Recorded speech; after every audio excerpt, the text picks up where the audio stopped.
Let me start off by saying that I'm not particularly religious. If you asked me if I believed in God, I'd probably just shrug, grunt out a few words about being on the fence about it, and continue with my day. Of course, that was before last night. My friends are the kinds of people who like wild nights, crazy parties, snort a bit of coke, take a bit of E in the bathroom, maybe hook up with someone and leave a text on my phone at 10 past who the fuck knows, telling me they don't need that ride I'm offering after all. Not to say I don't like a drink, I do, it's just, clubs aren't my style. Lying low in a pub somewhere, drink in hand, listening to the TV drone onto whatever channel some scruffy guy in the back barked out for, I guess that's my idea of fun. So when my friends tell me they want to go out for a night on the town, I say sure. I hang on for the first club, buy a non-alcoholic beer in case my car's required, and try to pretend that I'm having fun.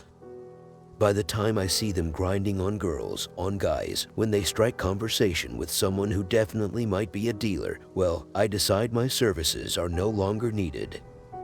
We aren't too far out, the night tube is on beck and call, and I can always find my car the next day. That's when I wander out of the club, look for something a little more rustic. Not that that's hard to find, not at all. I found myself in a bit of a state inside of a bar called the Ragged Feather. Wasn't a fan of the name all that much, but the drinks were cheap and the largest demographic seemed to be middle-aged men watching reruns of the football. I tried to pretend I hadn't just staggered out of a club with my ears ringing. I slicked my hair back, slipped my phone into my hand, and wandered over to the bar. I took a double shot of whiskey and drank it in one hit. Just because I wasn't at the club didn't mean I couldn't have a good time. I hung at the bar a while on my own, scrolled through my phone pretending I was doing something far more impressive than I really was. I kept an ear out for the guys on the sofas. They'd get vocal every now and then. I think the football was just running highlights, but they were incredibly dedicated to their teams. I got another whiskey and bled into the background.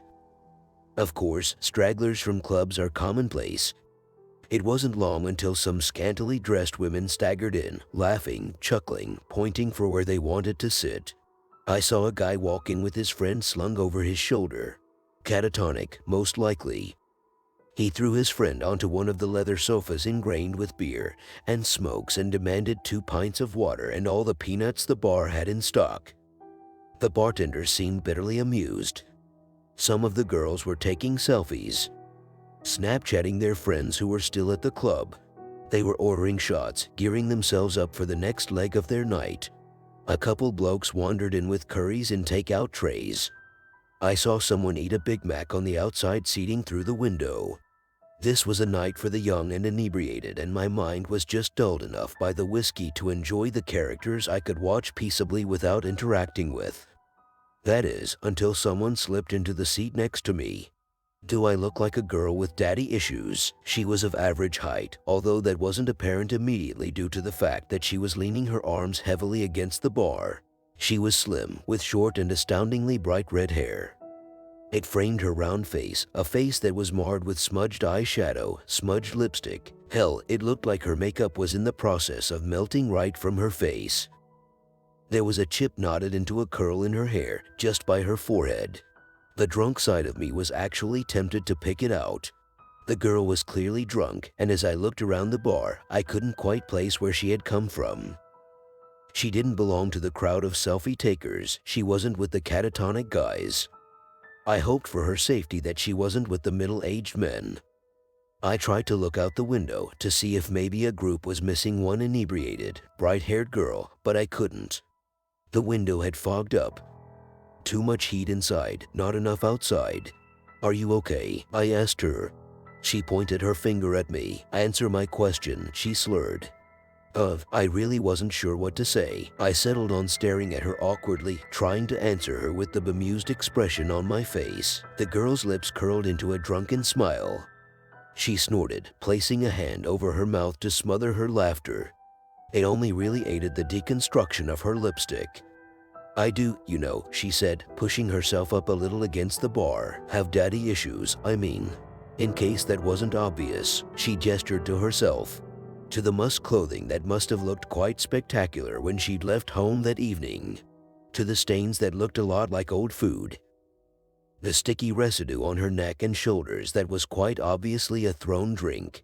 What happened? I asked her. Her hair had curled around her neck. I realized it was sticky with that same substance. She was a wreck. I got in a couple of fights. No big deal, she said, shrugging. Didn't start any, of course. No, I don't do that. But my father, your dad did this to you. She smiled brightly. In a way, do you need me to call someone? I already had my phone in my hand. The girl looked like she was probably in her early 20s, but that didn't mean she couldn't have been suffering from some kind of paternal abuse. The only number I knew off the bat was Childline, which wasn't quite appropriate. The police. Jesus, was I going to have to deal with the cops tonight? While my friends were snorting coke not 2 doors down, the girl pushed my hand down firmly. She was already shaking her head. No, she told me, I don't want you to call anyone. Now her expression changed. It wasn't the attempted sultry look I'd seen on many girls of her state. It was open and wide and engaging. She wanted something from me and I felt compelled to give it to her. I want something else. What do you want? I asked her. To tell you a story, the girl said, before glancing to the bar, and for you to buy me a drink. The universe is a pain sometimes, and I'm afraid I think I might have lost my wallet. I left.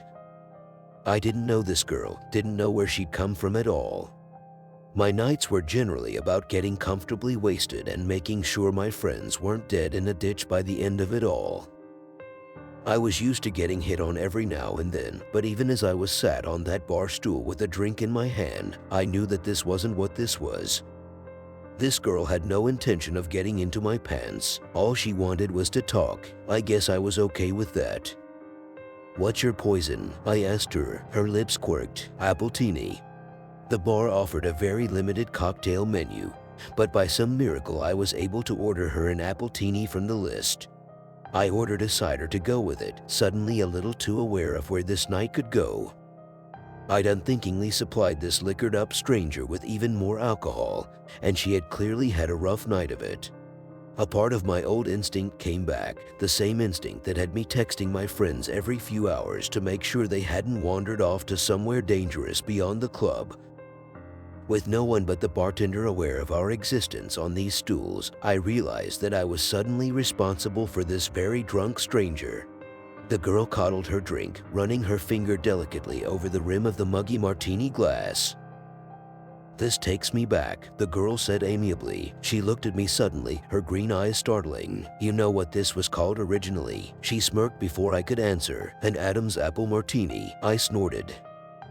Yeah, I think I've heard that before. Of course, it wasn't actually an apple, she continued, eyes moving back to her glass. The text translated that part wrongly, mostly because you people don't have a word for it anymore.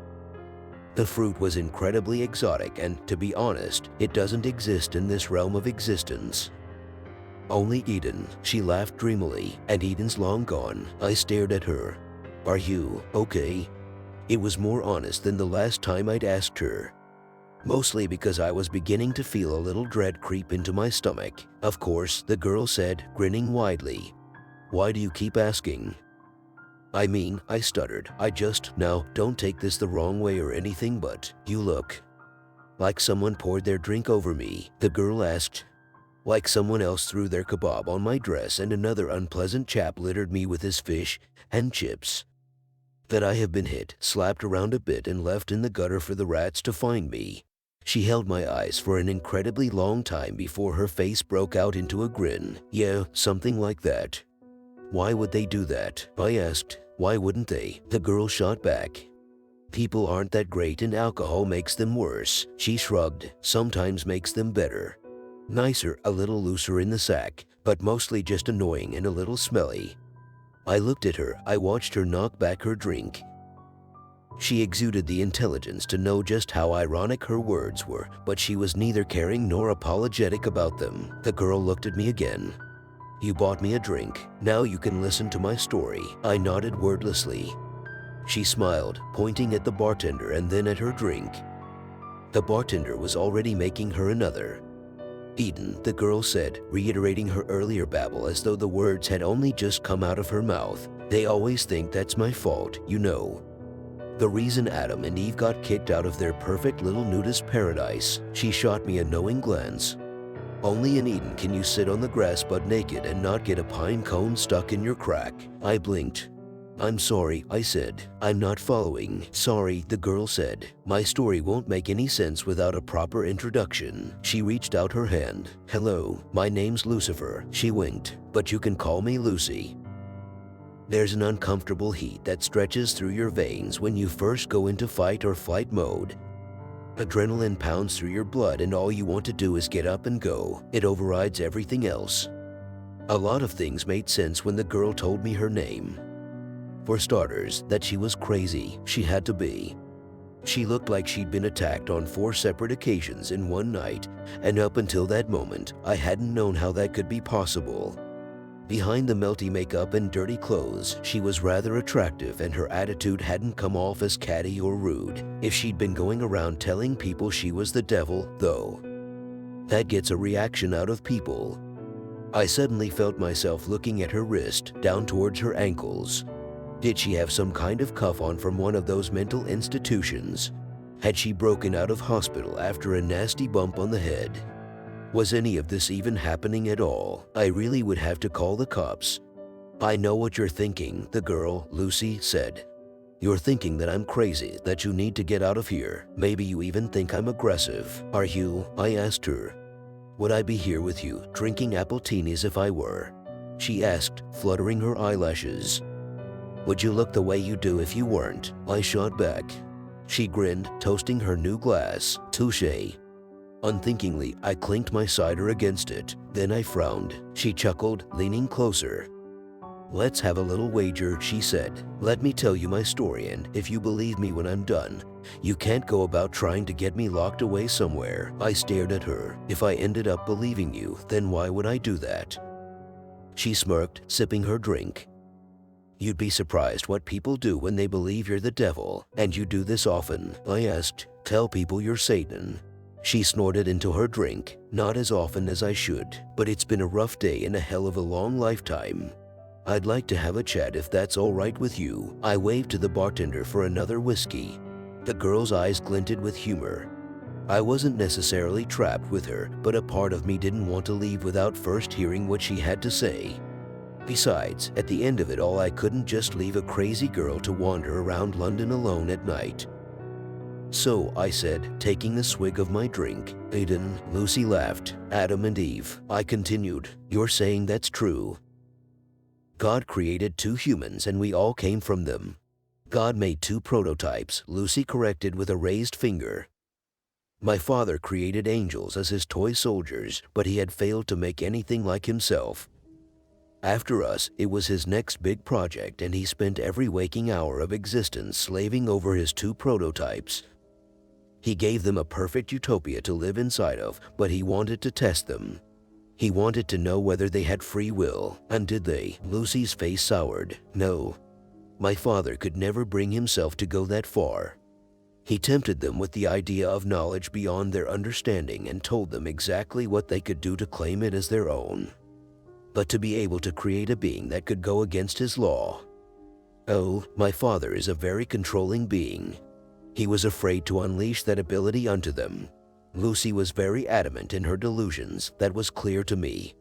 She spoke about her father with such distaste that I began to feel bad for her. Only someone who had been hurt very badly would have the gall to spite God himself. And what? I asked her, entertaining her delusion. You were the one that tempted them in the garden. The devil has been a girl this whole time. She smiled. I dabble. Then she looked at me, raising a brow. All of humanity thinks that temptation came in the form of a snake. The snake's legs were taken away as punishment for drawing Eve towards the forbidden fruit. She laughed, a hard and short sound. Snakes never have legs, and it was not a sin to tempt those poor prototypes into doing what they did next. Her shoulders were very tense as she took her next sip, but her eyes were filled with exhilaration. She seemed thrilled to be telling me this. I was the favored child. My father loved and adored me. He named me the Lightbringer. I was stood at his side during the creation of this earth, during the creation of humanity. She pursed her lips, slamming her empty glass against the table. The bartender eagerly went about making another.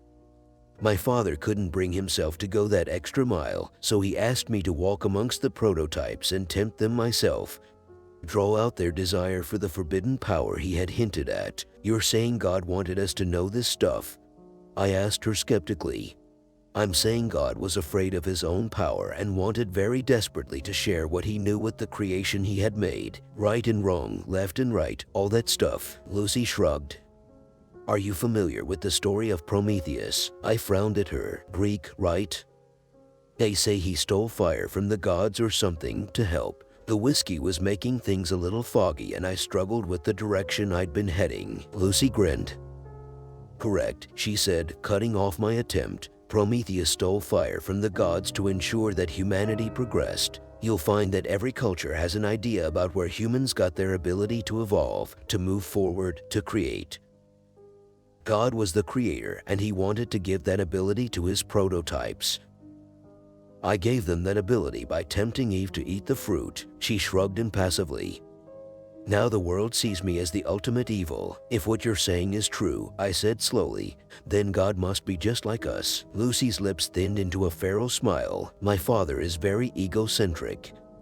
He may have planned to create you in his image, but in the end all he managed was to mold your minds into his. He gave you autonomy, the ability to think for yourselves. His angels were his soldiers and I was his most faithful, until that day."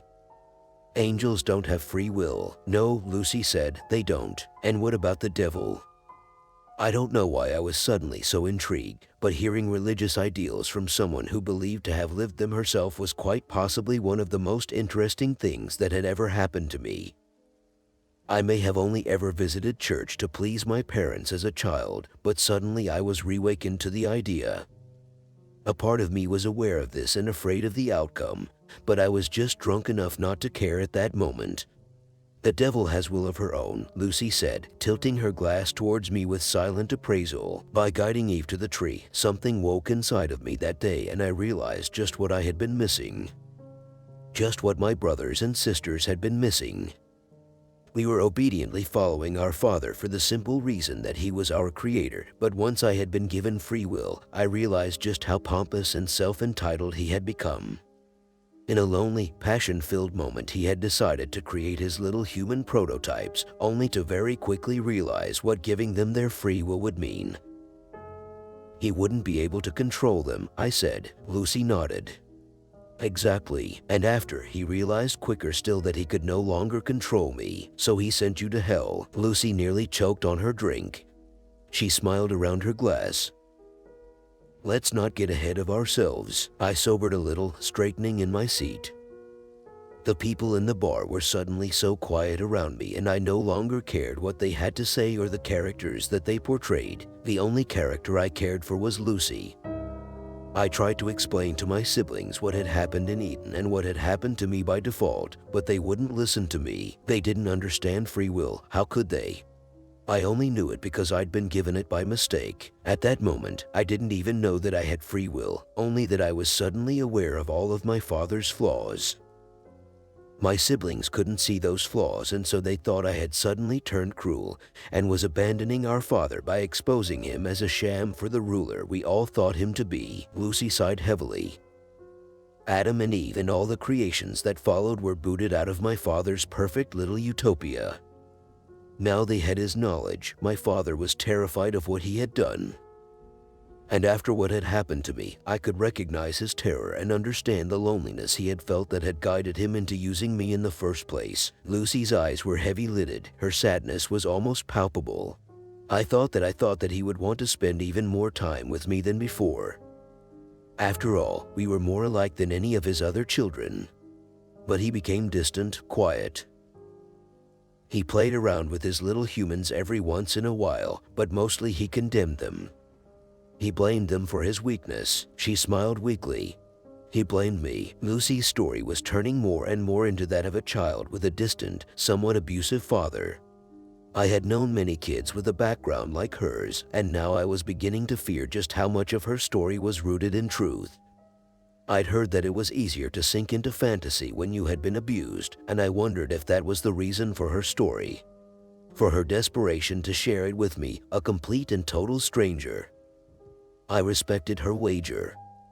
Whether or not I liked it, I felt compelled to let her tell me her whole story before I tried to judge or unravel it. I sat quietly, letting her come around as she played with the last of her drink. It became clear, Lucy said after a long moment's pause, that I no longer belonged where I was. I couldn't follow my father's plan because I could see that he no longer had one. My siblings refused to see reason, and so, eventually, I was met by many of them, headed by my father. He told me all that I feared. He told me that I no longer belonged where I was. I wasn't an angel anymore. I was no longer his light bringer, his Lucifer. I was a mutation of his will, and so he extracted me from grace, and I fell. A long silence stretched between us, only interrupted when the bartender poured us 2 new drinks. Lucy drank hers reflectively. I didn't touch mine. I am afraid, Lucy said quietly, that this is the part that generally makes people want to punch me in the face. Why? I asked. Because your dad threw you out. I paused, trying to abide to her metaphor, that he put you in hell. Lucy laughed sadly. Ah, humans.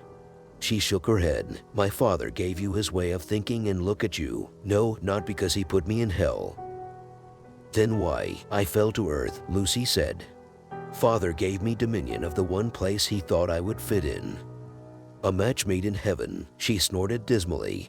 Of course, that's not quite right, is it? When I fell, I was faced with a humanity that was so different from my father's little prototypes. Her tone had changed. There was an aggression behind her words that began to unsettle me all over again. I saw emperors and kings, governments and churches. I saw corporations who claimed to be rulers, presidents and big fat dictators, and I watched. I watched as humanity fought and lost, and finally, just finally, they gave up altogether. They were no longer able to rise up to all the greed and control set upon them. There was just too much to change, and humans soon realized they just weren't as free as they thought they were. Sure, they live under the illusion that they have free lives, but most of them simply do not. She clicked her tongue.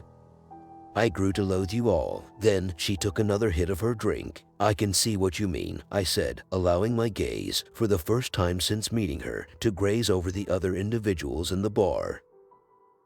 At the girls playing with their phones, the boys trying desperately to sober up, the men enraptured with their game of football on the telly. We all led very different lives, and we were all here to get drunk, to lose ourselves in entertainment. It hadn't been the first time that I'd wondered what we were hiding from by doing this, and I knew then that I wasn't the only person to think it. You hide behind your alcohol and poor choices and pretend you have free will, Lucy said, waving her hand across the room. No one paid us any attention. It's true, my father gave you the will to make those decisions, but you squander it. The free will I felt to provide to all of you, the free will I was given by a twisted mistake, and you make a mockery of it. You follow senseless leaders without questioning them. You abide by laws made centuries ago that no longer make sense. You do these things because you have given up on the opportunity to follow the will of your own, not of others. That isn't all of us, though, is it? I asked her, trying for some reason to defend our species from the mad young woman. Because you see it on the news all the time, don't you? People do rise up, we do protest. People can make a difference. Lucy laughed bitterly, nibbling the rim of her glass. Really, she said, you can sit here and say that it can't be all bad because of the few that refuse to conform, those you call your rebels. They make up for it all, she grinned around her glass. By that logic, I am the biggest rebel of them all. Am I expected to make up for all your sorry mistakes? By your logic, I said, you should be punishing it, right? If that's what this metaphor is all about. I laughed. I couldn't help myself. I took a sip of my drink. Is this whole story just so you can tell me that you think we're all going to hell? If so, I think I can see why people want to punch you. Lucy didn't say a word. Simply, she watched me. It felt unnerving to have someone like her watching me like that, with an intelligence that went beyond anything I'd come across at gone midnight in a seedy bar. The drunkenness in her eyes was no longer present, her face wasn't flushed like before, and even her makeup couldn't represent the mess I'd seen when she'd first appeared on the stool by my side. It was like I was looking at someone else entirely, and I was afraid. "Let's review what you've said," Lucy said slowly, articulately. She wasn't slurring. Had she been slurring before? "You think I'm going to tell you that humanity is going to hell because you refuse to use the gift I gave you?" Her nails curled into the bar. "My father may have been the one to guide me, but I paid for his mistakes. I am the one responsible for your will in the eyes of your species, but that was never true. You are responsible for what you do here, not me." She pursed her lips, tapping the bar as a bartender filled her drink again. "Tell me, do you remember my mentioning hell at any point during my story, or was that just you?" I opened my mouth to answer, but something faltered. My lips trembled and I slammed them shut. Lucy smiled, taking a sip. "Thought not." She looked away, eyes scanning the room lazily. "What I did say is something that is indeed mentioned in your scriptures. My father gave me dominion of earth, a place filled with free will. Free will that goes to waste." Her lip twisted. "Humans sin all the time, not because of me, not because of evil or my dominion over this place. Fact is, I don't lift a finger. I don't, because I don't see the point. You make terrible decisions and follow mindless leaders. You do bad things and you make a mess of your earth." Lucy's eyes lit up. "Do you know how much suffering is happening all over the planet right now? How many people are dying of illnesses that could have easily been cured, but aren't because of the selfishness of humanity?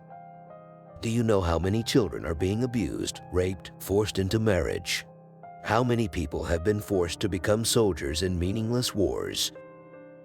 How many humans have killed for ideals they don't believe in?" I stayed very quiet. There was nothing I could say. Lucy's words were unbearably honest, and every sentence sliced into me like a blade. I felt cold and sick and terrified. War, famine, pestilence, death, these things are all present, and they have nothing to do with me or to do with any deity. They are all here because of you, not because of your free will, but your inability to use it. Lucy smiled at me, a grin so cold and unnatural that I felt like I should run all over again. But I stayed where I was, frozen to my very core, because I wanted to hear what she had to say. Because I needed to. "And here's the kicker," Lucy said, "because this is the part that actually enraged people enough to kick me." She winked. "Hell isn't what happens after you die. Hell is right here, right now." Somewhere through the many scriptures, a few words got crossed over and people started thinking that hell was a punishment after you die. Fact is, hell is earth, my earth. God gave this place to me to do with it what I will, and I refuse to do anything.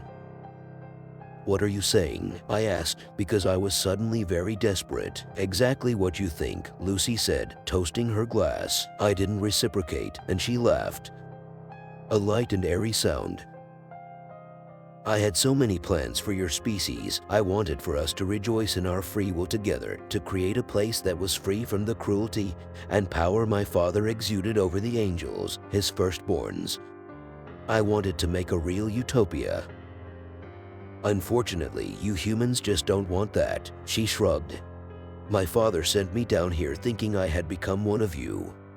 All that I have learned is that he gave you much more of his image than he ever intended." "Stop," I said. "This isn't funny anymore." "Of course it isn't funny," Lucy said, grinning even wider to prove her sick irony. "Humans punish themselves by sitting by and doing nothing. They have made their own hell, and you know what's worse, what's ultimately worse? Some of you are so blind to it that you think your life is heavenly." She didn't wait for me to ask what she meant. She simply barreled forward. "The rich and powerful, those in positions that steal from everyone else, they get a taste of the good life. That's very true. Then they die and they don't go to hell. They come back here to earth. Which is hell." She tipped her head. "Are you following?" "Reincarnation," Lucy said quickly. She practically purred the words. A neat little trick to make sure your souls stay here forever. You get a taste of the good life every once in a while, a handful of you at a time, and that's enough for you to believe that this is some kind of real middle ground, that you aren't living hell every day. Then you die. You die for a moment and then you're in the body of someone facing the realities of hell. But of course, you never remember the time you spent in a better life. A part of you just has that inkling to hope. That's all. Hope makes you think that it can all get better. She slammed her drink so hard against the counter that it shattered. I didn't do anything, not even when flecks of glass littered my hands. I could only stare at her, a tightness in my chest constricting my very soul. No one else in this bar mattered in this moment, but of course that was what she had been saying this whole time, hadn't she? None of them noticed the scene. They were caught up in their own realities, their own hells. The bartender didn't clean the mess. The glass lay there, remnants of Lucy's words lying in a stolid mass on the streaked wooden surface. It never gets better, Lucy spat. You are stuck in a loop, and until you do something about it, you will never be free, none of you. And I won't do a thing to stop it. How? I asked. I don't know when I started seeing the girl in front of me as more than a girl. But with a weakness threatening to pull me apart, I stared at the bright-haired thing in front of me and I saw something more than a human in her early 20s. I saw more than a girl suffering abuse from her father. I saw a fallen angel.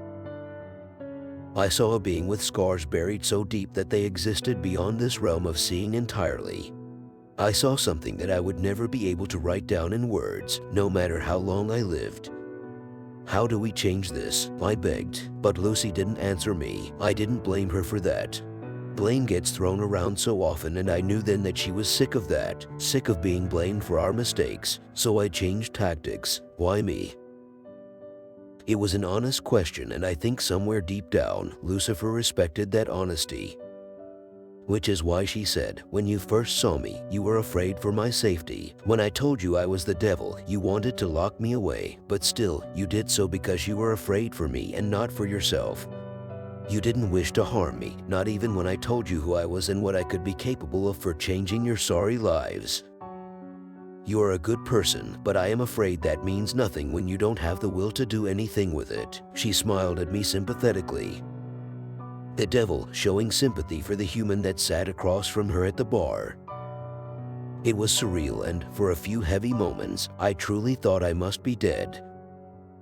There was no other way to explain what I was seeing, who I was speaking with, what I had just heard.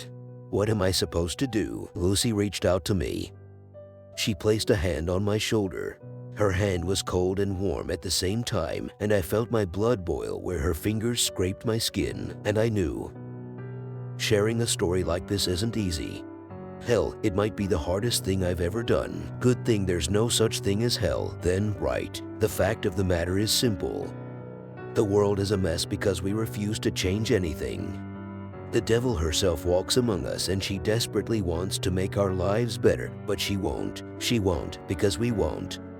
We have to prove our will to her before she is willing to do anything herself. We have to be good to each other to help us all to be free. Of course, Lucifer told me one last thing before she left that bar. One thing that will stick with me until this body is nothing but rot in the dirt. You can tell as many people as you want, but take a good look at me. I have told 5 other humans this night the same things I have told you, and this was their reaction. They have hurt me, burned me, thrown their food and drink at me. Humans are afraid of their free will, and they find it so much easier to hurt than to own up for their own inadequacies. You will only be free when you stop seeing yourself in the same way my father sees himself. So that's what I'll leave you with. Lucifer won her wager that night and I let her walk out the door, and I beg you to do the same. If the devil approaches you one night, listen to what she has to say and listen to what I have been able to tell you of our meeting. The devil is real and she doesn't want to torture us. No, we do that just fine on our own. Thanks for tuning into our scary story today. Don't forget to leave a like and subscribe to our channel for more spooky tales like this one. Until next time, stay safe and keep your lights on at night.